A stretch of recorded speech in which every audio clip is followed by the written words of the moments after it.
राज्य साधारण संपादक विजु जनता दल बर्तमान विजु जनता दल गोटे बड़ प्रश्न है जे आम दल गोटे धर्मनिरपेक्ष दल ना गोटे धर्म धर्मांधतार दल। कारण सस्मित बाबू जो प्रकार भाव गोटे ट्वीटा देले से ट्वीट पर बर्तमान ओडिशावासी मन गोटे द्वंद्व सृष्टि तेणु मोर गोटे प्रस्ताव रोचे जे वर्तमान भारत वर्ष रे धर्मनिरपेक्ष नेतृत्वर अभाव प्राय देखादेला। तेणु आमर गोटे अनुरोध आगामी किछि दिन पर राज्यसभा रे 2टा सीट ओडिशार खाली होउछि।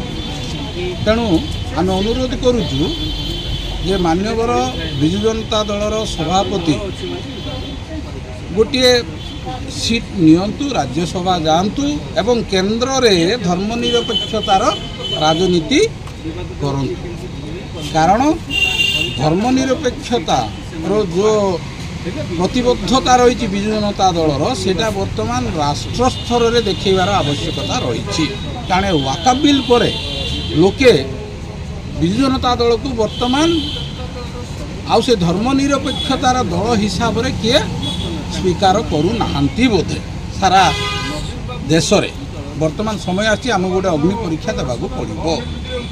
तेणु जदि नवीन बाबू निजे विजु बाबूंकर आदर्शर अनुप्राणित होइकि विजु बाबू जड़े धर्मनिरपेक्ष एवं जड़े राष्ट्रीय स्तर नेता तेणु तांकर से आदर्श को विजु जनता दल आग को नवाक पड़ो। तेणु आम अनुरोध करुचु कर्मी हिसाब से नवीन बाबू वर्तमान गोटे राष्ट्रीय नेता होगापाई जातीय स्तर नेता आगुरी तो अच्छा तथापि जातु एवं पार्लियामेंट रे धर्मनिरपेक्षता को रखंतु।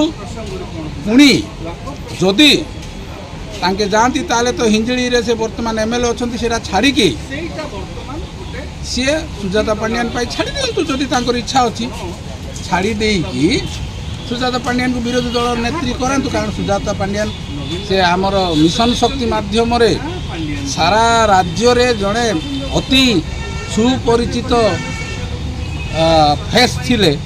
तेणु से हुए तो जितबार असंभव हम ना से जनता दल विजु जनता दल को ये चलांतु। तेणु आमर दलर सभापति को यही अनुरोध रहिबो जे से शीघ्र राष्ट्रीय नेतृत्व रे गोटे धर्मनिरपेक्षतार गोटे जो मेंटर रही सहित रुहंतु एवं देश को धर्मनिरपेक्षतार दिशा देखाते।